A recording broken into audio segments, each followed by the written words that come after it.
Allow me to offer a very warm Jamaican welcome to all our viewers near and far. I am Janine J. Cool-Coombs. And I'm Joel Motor. It's our pleasure to be your hosts today for this virtual concert. Jamaican Composers salute Ludwig van Beethoven. And what better prelude could we have offered than young Jamaican piano protege Caleb Young, performing the opening phrases of Beethoven's Moonlight Sonata at the illustrious Round Hill Hotel in Montego Bay. Thank you so much, Caleb. The future of classical music in Jamaica is looking quite promising. Now, we are inviting you to the lush lawns of the historical Hope Botanical Gardens here in Kingston, where Jamaica's premier violinist Stephen Woodham will serenade you with the fantasy on the theme "Fi Me Love Have Lionheart," written by Jamaican composer Peter Ashburn and based on the intimate folk song "Fi Me Love."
I now have the great honor of delivering a message from His Excellency, the Governor General of Jamaica, Sir Patrick Allen.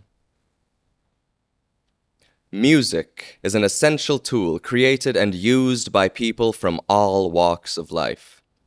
Music therapy has been used in hospitals because its healing qualities have been proven to aid in the reduction of pain. Jamaica's world-renowned musician, Robert Nesta Marley, proclaimed, "One good thing about music, when it hits, you feel no pain." The pleasure is mine to encourage Unites Jamaica Foundation on its annual celebration of outstanding Jamaican composers. I commend you for devising this medium to continue your annual events despite the challenges created by the COVID-19 pandemic.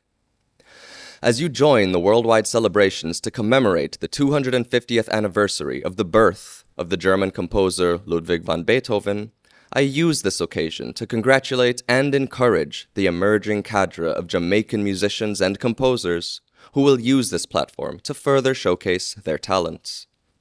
Ode to Joy, which is the finale of Beethoven's Ninth Symphony, expresses the universal yearning for the unification of the human race, a sentiment which is embodied in our national motto, "Out of many, one people."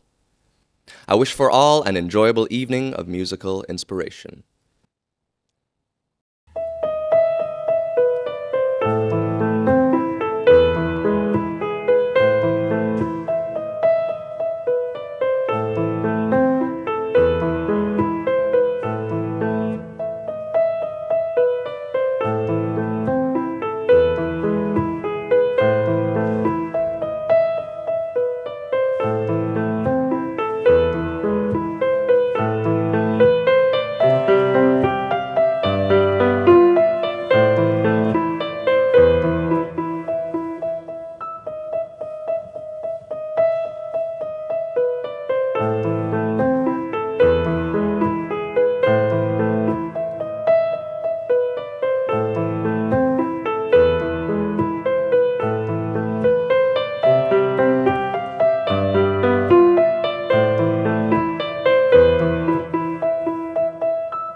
The composition you just heard for Elise was performed by 15-year-young Jamaican pianist Alan Barant, student of Mrs. Angela Elliott from the Music House. It was filmed at the majestic ballroom at King's House, the official residence of the Governor General of Jamaica. A fitting setting for this very popular composition by Beethoven, Janine. Für Elise is such a beguiling work that it's customary for piano players all over the world to study it. Pressing forward, please allow me to warmly welcome His Excellency, Dr. Bernd von Münchau-Pohl, the Ambassador of the Federal Republic of Germany, who will bring us his special greetings. Ladies and gentlemen, the famous piano piece For Elise, which we just heard, ranks among the most iconic works of what we have come to know and love as classical music. Its composer, Ludwig van Beethoven, was born in the German town of Bonn exactly 250 years ago. This special anniversary program, put together by the Music Unites Jamaica Foundation and sponsored by the German Embassy, celebrates the musical genius of one of Germany's greatest sons. It is, for the most part, an homage to Beethoven by modern-day Jamaican composers, featuring their own compositions and the influence he had on their work. Music is a most fundamental human expression. It reflects our deepest emotion. It can reveal the innermost layers of our mind and soul. It speaks to us across the ages and across continents. It appeals to our shared humanity and unites us regardless of culture, creed, class, or color of skin. The German Embassy is proud to be part of this special Jamaican tribute to Beethoven, which I hope you will enjoy as much as I will. Thank you, and God bless. We wish to sincerely thank the German ambassador and his team for their contribution and collaboration with Music Unites Jamaica Foundation in making this concert come to fruition. Herzlichen Dank, Ambassador von Münchau-Pohl. By the way, Janine, were you aware that there's still a big mystery surrounding the inspiration for Beethoven's beautiful Bagatelle 25, Für Elise? Was it written for Elisabeth Rockel, Beethoven's lifetime friend? Or was it written for Thérèse Malfatti, a woman to whom Beethoven proposed in 1810, the very same year he composed Für Elise? It's entirely possible that the handwriting faded and the dedication was misinterpreted. Do remember, in those days, composers wrote with ink and feather by candlelight. Yes, indeed. You said Beethoven proposed, but did he end up marrying their Thérèse? He did not. Oh, dear. The second Jamaican composer whose work we'd like to highlight now is Michael Sean Harris, a wonderful tenor in his own right and successful music educator. Michael wears many hats. He's also an author and podcaster. His composition, This Longtime Gal, for tenor and MIDI-controlled vocal processor and looper, also features the gracious dancer and choreographer Neela Ebanks. Hi, I'm Michael Sean Harris, and this composition is based on a Jamaican folk song called This Longtime Gal. It employs several of the compositional techniques that I've learned from Beethoven, from my involvement in choirs over the years and also from playing piano as a child.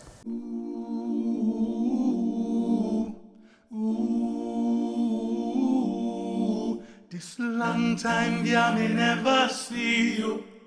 Come make me hold your hand. This long time, yeah, me never see you. Come make me hold your hand. Peel head, jump crop, sit down pan tree top, pick up the blossom. Make me hold your hand, girl. Make me hold your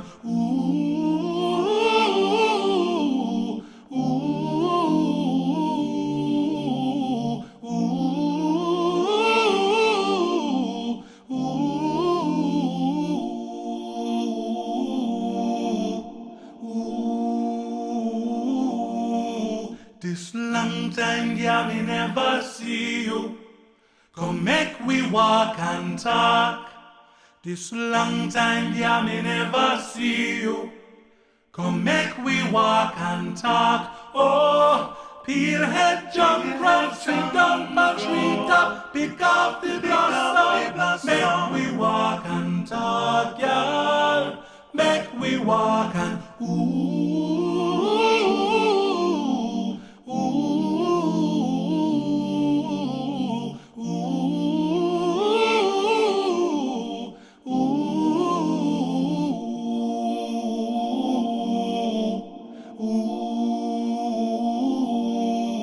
This long time, yeah, me never see you.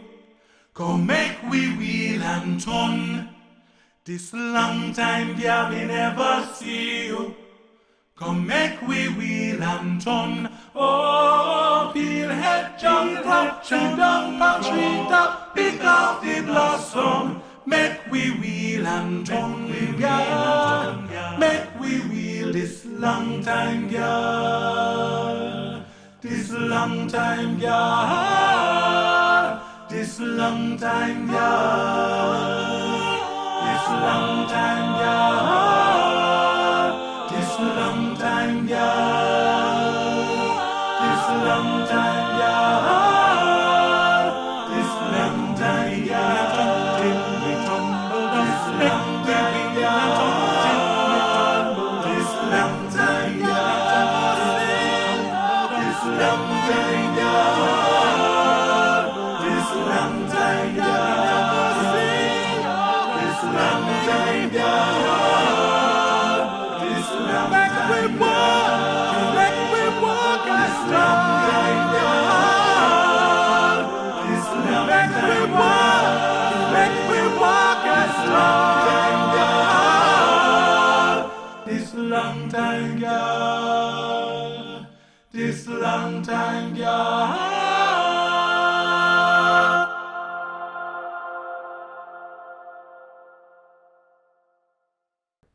Incredible work.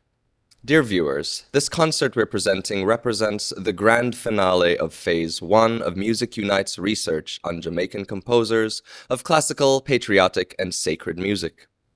This phase was made possible by the vision of the Honorable Earl Jarrett, CEO of the Jamaica National Group, and a grant from the JN Foundation. This groundbreaking research project is spearheading the movement to document and celebrate our Jamaican composers, all of which can be followed on our website, musicunitesjamaica.com. We are greatly appreciative and thankful to the JN Foundation as we now bring you an empowering message from the esteemed General Manager of the JN Foundation, Miss Claudine Allen. It's my pleasure to congratulate the Music Unites Jamaica Foundation on its virtual concert today.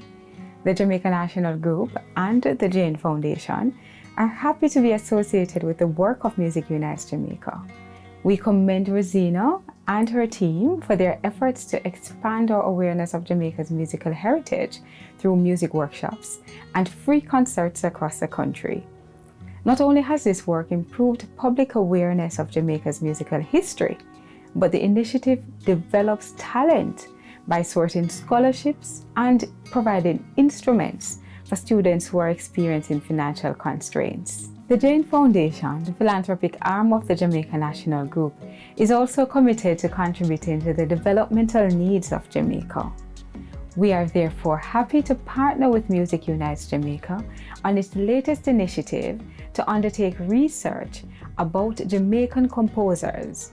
This project aims to have Jamaican students and the general population more informed about the historical importance of Jamaica's first documented composer, Samuel Felsted, and other notable Jamaican composers. We are also delighted that the music lecturers will integrate this information into the music curriculum so that more Jamaican students can learn about our musical history. This rich body of work is an important gift to the Jamaican people. Kudos, Rosina. As our national hero Marcus Garvey said, a people without the knowledge of their past history, origin, and culture is like a tree without roots. Indeed, this is true. However, this project will give us backstories and the anchor on which we can grow our roots. We are pleased to have been a part of such a project, and we are excited about the stories of the Jamaican composers, which are now on the Music Unites Jamaica website. And very soon, it is all going to be captured in a handbook. The Jane Foundation and the Jane Group wish you all the best in this virtual concert. We are confident it will be a thrill for everyone. Next, I'd like to introduce the very experienced broadcaster and self-leader coach, Elaine Wint. She'll read for us the introduction of the composition by one of Jamaica's great female composers, Eleanor Alberga. Mrs. Alberga expressed the wish to become a concert pianist at age 5 when she first began to compose music. Later on, she joined Dr. Olive Lewin's legendary choir, the Jamaican Folk Singers, and became the pianist for the very active Operatic Society while studying at the Jamaica School of Music. In the year 1970, Eleanor Alberga was awarded the West Indian Associated Board Scholarship, which allowed her to study at the Royal Academy in London, the city which later became her second home. I'm Elaine Wint, and I'm very pleased to introduce to you the Eleanor Alberga String Quartet Number 2. Eleanor has sent her introduction and her greetings from London, as she's unable to be with us for this presentation. She writes, Beethoven has been a hugely positive influence on my musical life. I learned many of his piano sonatas as a young piano student and studied or listened to his symphonies, concertos, and other works. Later on, when I performed his Piano Concerto No. 4 and some of his late sonatas, I began to realize just what an original figure he was. I became aware of how he was always breaking new ground and was particularly amazed by the syncopations in Piano Sonata, Opus 111. His work encouraged me to always try and find my own voice as a composer, as he so heroically did, despite more than his fair share of slings and arrows. Most of what I learned about sonata came from Beethoven, and in my second string quartet, I chose to write in one movement a condensed sonata. All the material for the piece comes from the opening bar, and as this exposition material develops, contrasting sections such as scherzo and adagio emerge without a break. There is counterpoint both in line and in rhythm, and the music closes with a driving presto finale. I think this quartet has a touch of the liveliness, beauty, and vivid memories of Jamaica that are often the well springs of my work. And it is very exciting to be part of this virtual concert, returning my music to the landscape of its birthplace. And now, the Eleanor Alberga String Quartet No. 2.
Eleanor Alberga's String Quartet No. 2 was performed by Ensemble Arcadiania, with Thomas Bowes playing violin 1, Oscar Perks violin 2, Andre Caluste viola, and Jonathan Svensson on cello. It was commissioned and premiered by the Smith Quartet in 1994 for the Greenwich Festival in London. The next musical item on our program will feature the renowned Jamaican concert pianist, Paul Shaw. He often recounts the tale of his mother giving him a toy piano as a child, which first awakened his gift. He would go on to study at the Juilliard School in New York, where he gained 3 degrees as an outstanding piano scholar. As a Steinway artist, Paul Shaw has performed extensively in the Americas, in Europe, and Asia.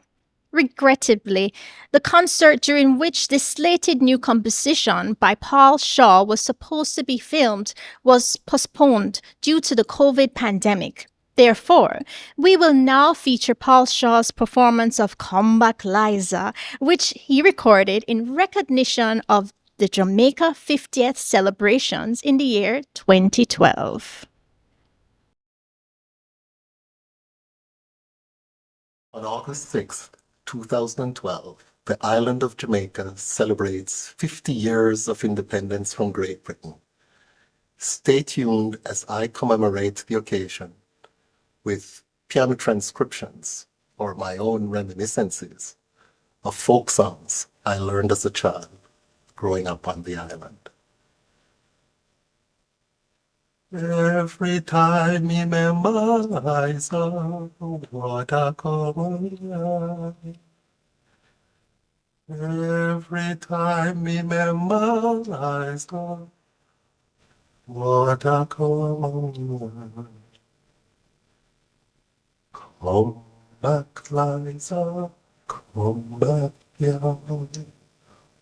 What a common life. Come back, Liza, come back, yeah. What a common life.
We would like to take this moment to thank our sponsors for their generous support in making this production possible. The Embassy of the Federal Republic of Germany, Kingston, Chase, working for you. The Jamaica National Foundation, Ministry of Culture, Gender, Entertainment and Sports, Bridget Sandals, Genuine Leather, JMMB, Joan Duncan Foundation, Round Hill Hotel, Osterjam, Great Land, Great Produce, S Hotel Jamaica, Montego Bay, Couples Resort, Jamaica, UNESCO Creative City of Kingston, the Gian Group of Companies, Public Broadcasting Corporation of Jamaica, Jamrock Jingles, Rising Sun Plant Nursery, TTN Media Services, What's Up New York, Filmica, Hope Gardens, Nature Preservation Foundation, King's House Jamaica, the Edna Manley College of the Visual and Performing Arts, the Ashe Company, Jacobs Agro Limited, located in Seattle, Washington, and Form and Motive. Thank you for keeping Music Unites Jamaica Foundation's vision and missions a reality. Now back to the presentation. The most exciting aspect of this virtual concert is that it offers us the opportunity to feature Jamaican composers from the diaspora, as well as their works. Our next musical gem hails from as far as Australia, Sharon Calcraft. Sharon Calcraft left Jamaica at the age of 14 and lives as a highly successful classical composer in Sydney, Australia. Before she dedicated her life towards composing classical music, Sharon worked extensively in the theater and as a film music composer and lecturer. Her composition, titled Aquifer, is written for electroacoustic harp and prefabricated electronics and was dedicated to the Australian harpist Alice Giles. It was first performed in concert at the Albert Hall, Canberra, for live broadcast and aired on ABC in 2014. However, this performance we're presenting here features Alice Giles in concert at Dan Grove, Sydney, under the auspices of Judith Nelson. In regards to the title, an aquifer is a water-bearing rock that readily transmits water to wells and springs. The underground water in aquifers is one of the most important sources of water on Earth. Let us now listen to the profound words shared with us by composer Sharon Calcraft. I'm delighted to join Jamaican composers and musicians from around the world, and of course, those of you on the Rock on this special celebration of Beethoven's 250th birthday anniversary.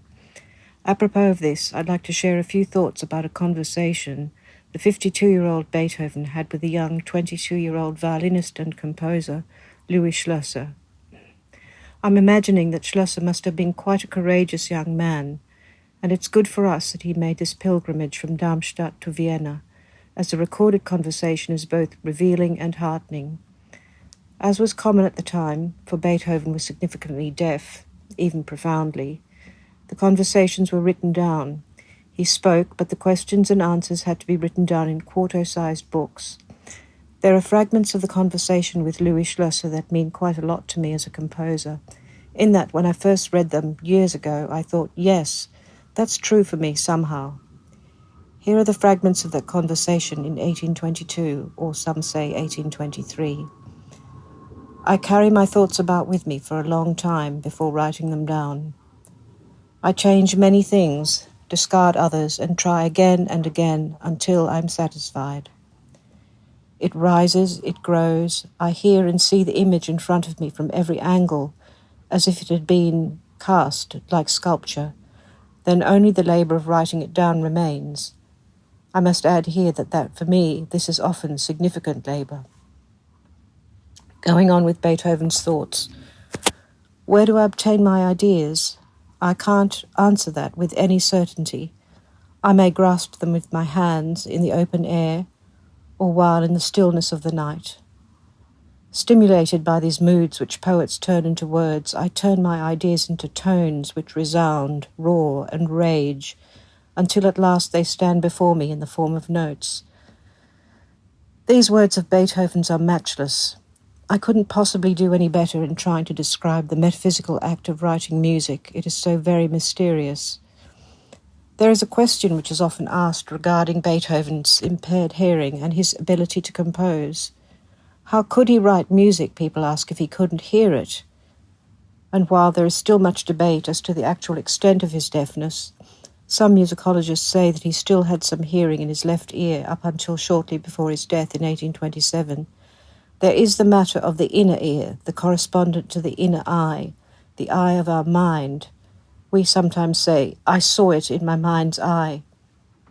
Similarly, there is the inner ear. I heard it with my inner ear, the ear of our mind. And that's what composers do. We hear with our inner ear, and that is what I'm sure Beethoven relied on, his inner ear. Mahler talked about the frustration of hearing with the inner ear, but struggling to find the physical tones. He said, I hear it in my inner ear, geistigen Ohr, or mental ear, but how to find the physical tones? This is our wrestle as composers. It is our agon, our contest to find the physical tones that we hear with our inner ear. It's comforting to know we are in good company. We turn our ideas into tones which resound, roar, and rage. I'm very pleased to be able to offer my piece Aquifer for electroacoustic harp and prefabricated electronics, written for the incomparable Alice Giles. The performance you're about to see and hear was in concert at Dangrove for Phoenix Central Park, Sydney, Australia.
Our feature on Jamaican composers is now returning home to the Rock.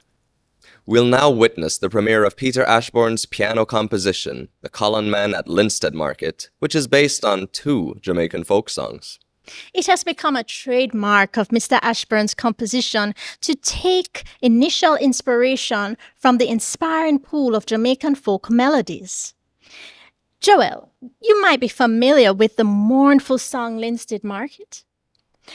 It expresses a desperate market woman's sorrow, not being able to earn enough to provide dinner for her children.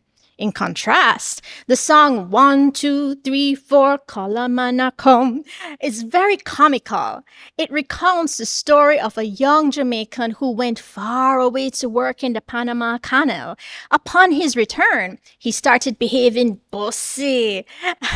As the song goes, he had a gold chain with a big clock hanging around his neck, but when he was asked the time, he had to look up at the sun.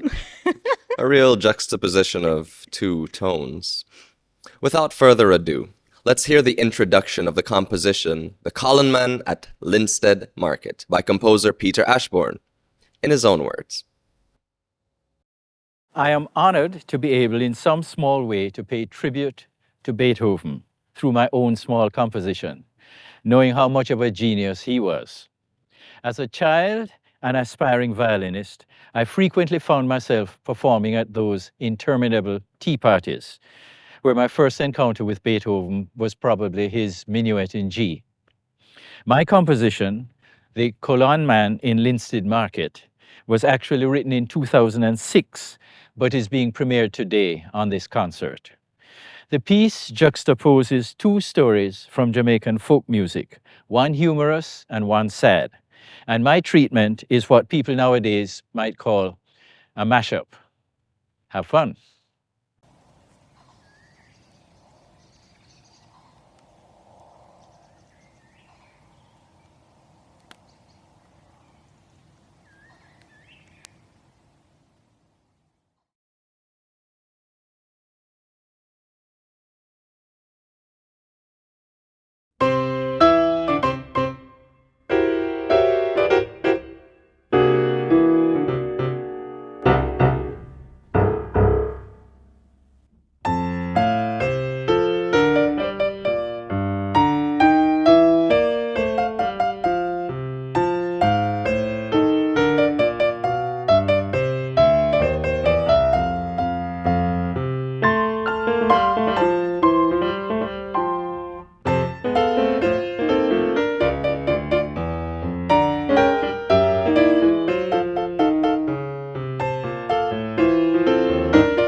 are now traveling from Jamaica to Taiwan, where our next featured Jamaican composer and conductor Ted Runcie resides. We're delighted to present to you first Mr. Runcie's elaborate statement on Ludwig van Beethoven. Before I begin, I'd like to thank Christina Möder and the Embassy of the Federal Republic of Germany in Kingston for making today's concert possible. I recall, as a youth of about 12 years of age, hearing Beethoven's first two symphonies for the first time. I recognized something familiar in them. In the first symphony, I heard the mastery of counterpoint, the logical development of the musical argument, and a great forward momentum similar to Mozart's late symphonies. And yet, I also felt that the material and the turns of phrases nodded to Haydn. The music left me with the impression of an adolescent who, although resembling his parents, was suddenly half a head taller than them. The second symphony deepened this impression. Even though, like the first symphony, it was a masterwork, I had the distinct impression of a very muscular and ill-at-ease young man, dressed in a suit ripping at the seams that his father had probably worn 30 or 40 years before.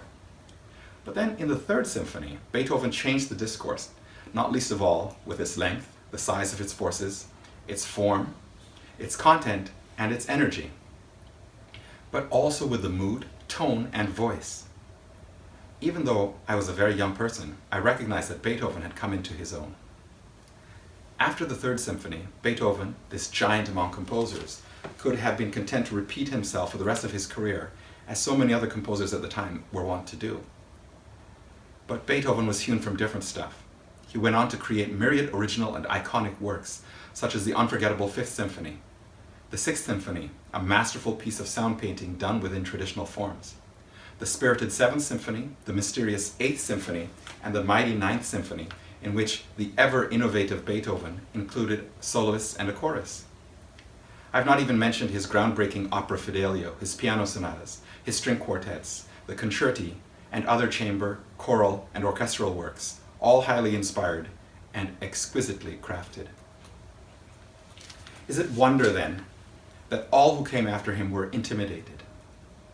Today we can see the debt that composers such as Brahms, Schubert, Mahler, Bruckner, Wagner, and even more recent composers such as Shostakovich and Stravinsky owe to Beethoven. The music still speaks. The music still speaks eloquently to people of our time, 2 centuries after him. Concert programs around the world testify to this. But the image of Beethoven also lives on, the virtuoso pianist, the composer, the man who lived through great adversity and who, despite deafness, composed masterworks until his final days. Beethoven, the indefatigable craftsman, the free artist, still inspires me today. And now we are all ears for Ted Runcie's introduction, as well as the performance of his composition, Winter Evening. Today, you will hear a piece that I composed more than 12 years ago. It's the first of 4 short pieces for cello and piano called Winter Evening that I composed on a winter evening in 2018 after a dinner party with close Russian friends in Taipei, Taiwan. So the piece is a sort of character piece, or an Albumblatt, which was meant to memorialize my impressions of that evening. Of note in the piece are the singing cello line and the shifting rhythm in the bass part. It has been arranged for cello and tuba by today's performers, Desiree Abbé, principal cellist of the Manitoba Chamber Orchestra in Canada, and Chris Lee, principal tuba of the National Arts Centre Orchestra.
We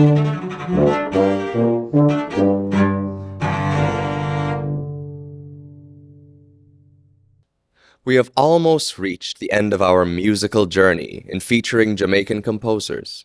Next, we'd like to present a work by a member of the younger generation. Jamaican composer, pianist, choral conductor, and music lecturer, Andrew Marshall. He studied at the Northern Caribbean University in Mandeville, as well as in the United States, where he presently resides. Let's hear a few words from Andrew Marshall about Ludwig van Beethoven's influence in his life. My name is Andrew Marshall, and I'm a musician. I've appreciated Beethoven's music ever since my early years studying the piano. One of the first pieces I learned outside of examination and assessment purposes was Furlies. Later, when I studied the piano in college, a part of my senior recital was Beethoven's Piano Sonata in C minor, and I recall that presentation fondly to this day. I admire Beethoven for his innovative spirit and his new and fresh ways in writing music. I join with Music Unites Jamaica today in celebrating this very special occasion in remembering this wonderful composer. Andrew Marshall's composition, We Are One, which is actually the finale of his chamber opera, Heart Talk, offers a timeless message of yearning for the unification of the human race. So many of us are familiar with the poem Ode to Joy by Friedrich Schiller, which Ludwig van Beethoven integrated in the first ever choral symphony, his ninth and final symphony. It is probable that Beethoven was losing his hearing during its composition between the years of 1822 to 1824. It seems to be the case that he was fully deaf at the time of its premiere. The Ode to Joy, declared almost 200 years ago, calling all people to become brothers and sisters, we can only hope humanity will understand one day. But the good news is that the title alone of our next composition gives us hope. Please allow us to present We Are One, written in the year 2012 by our Jamaican composer, Andrew Marshall. This performance was recorded remotely by members and friends of the Jamaica Choral Scholars in the difficult summer of 2020. The members sang their parts in their homes and places of work. We wish to highly commend the dedicated effort by the Jamaican Choral Scholars to have recorded We Are One, composed by their founder and conductor, Andrew Marshall, during these challenging times. I've witnessed many things in my country, in all my years in this land. And what is plain to me more than anything is the discord between my fellow men.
Last but not least, let us welcome the founders of Music Unites Jamaica Foundation, Rosina Christina Moder and her husband, Peter Ashbourne, performing for us the touching Jamaican peace song, O'er Our Blue Mountain, composed by the late and great Clyde Hoyt. After their rendition, Rosina will offer her vote of thanks, followed by a surprise encore, which she is to announce. It's our great pleasure to have been your host for this virtual concert. Jamaican Composers salute Ludwig van Beethoven.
In the spirit of this beautiful song by the late Jamaican composer Clyde Hoyt, over our blue mountain descends this bright angel song.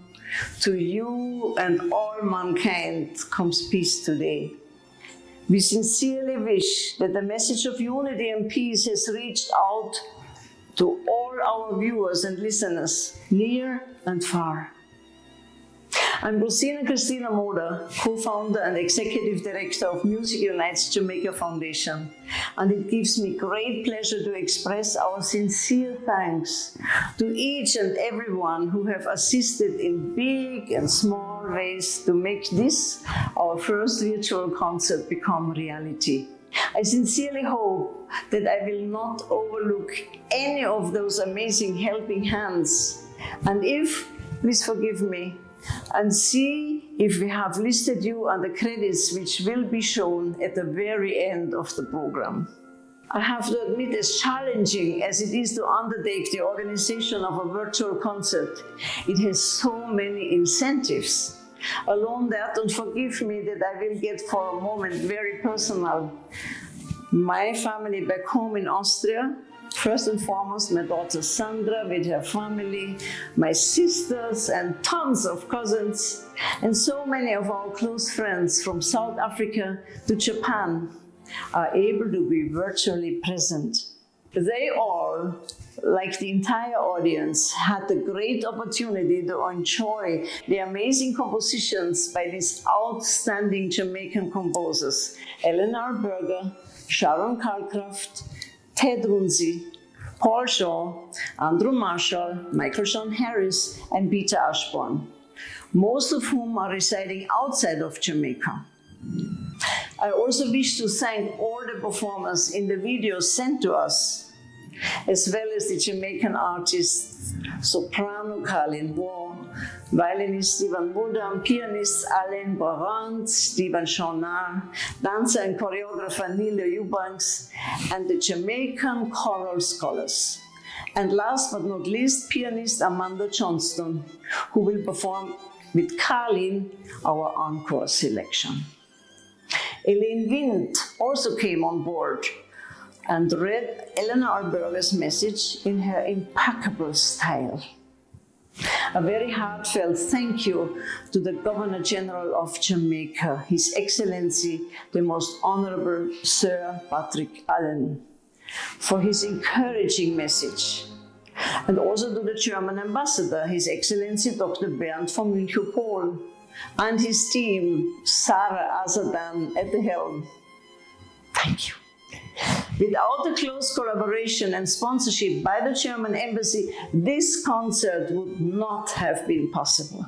We are also grateful that we have received part sponsorship from the Ministry of Culture here in Jamaica, Esirom, and the Gion Group of companies. We thank King's House, the Hope Botanical Gardens, Miss Elaine Wind, as well as the Edna Manley College for allowing us to film in their, for us, very ideal locations. The media companies, first and foremost the Public Broadcasting Corporation, Jamaica Television, have been assisting us very much. We thank you. A concert of this intercultural caliber could not have taken place without the dedicated work of the hard-working crew of our production and technical teams, which we have listed individually in our upcoming credits. But a special mention, of course, goes to our very eloquent hosts, Janine J. Cool and Joel Moder Ashburn. All members of our teams have been working very dedicatedly to offer the quality needed for this, for us, so important showcase of Jamaican composers saluting Ludwig van Beethoven in the year of the 250th anniversary of his birth. As a musician and music researcher, I wish to interject here that we actually do not know the exact birthday of Beethoven, but we only know his day when he was baptized, which is the 17th of December, 1770. Well, in the tradition of the time, babies would have been baptized on the 3rd or 4th day after being born. So possibly the day, December 13, could have been the anniversary of Beethoven's birth. Who knows? Last but not least, this concert could not have been planned without the information gathered throughout several years of research. During phase 1 of the project, we were able to research Jamaican composers of classical, patriotic, and sacred music, thanks to a grant by the Jamaican National Foundation. We wish to thank the Honorable Earl Jarrett, CEO of the Jamaican National Group, and his team at the JN Foundation for sharing our vision by offering the grant for phase 1. They also have been committing to provide funding for phases 2 and 3 of this research, during which we will focus on Jamaican composers of music for film and media, theater and dance, including the Jamaican pantomime, as well as jazz. As you all can imagine, that a grant can only cover the main parts of a research. So we are continuously seeking funds for covering the monthly operating costs for our non-for-profit NGO, Music Unites Jamaica Foundation. Therefore, we are calling on kind individuals and companies out there to offer donations, which can be sent to us via PayPal, which is listed on our Music Unites Jamaica Foundation homepage under our email address, musicunites.jamaica@gmail.com. That is musicunites.jamaica@gmail.com. And now I would like to announce our very special musical encore. Another composition on our opening Jamaican folk theme, Fimi Love, Have Lion Heart, also composed by Peter Ashburn. And this time very beautifully sung by Jamaican soprano Carlin Moore, accompanied by Amanda Johnston. Thank you.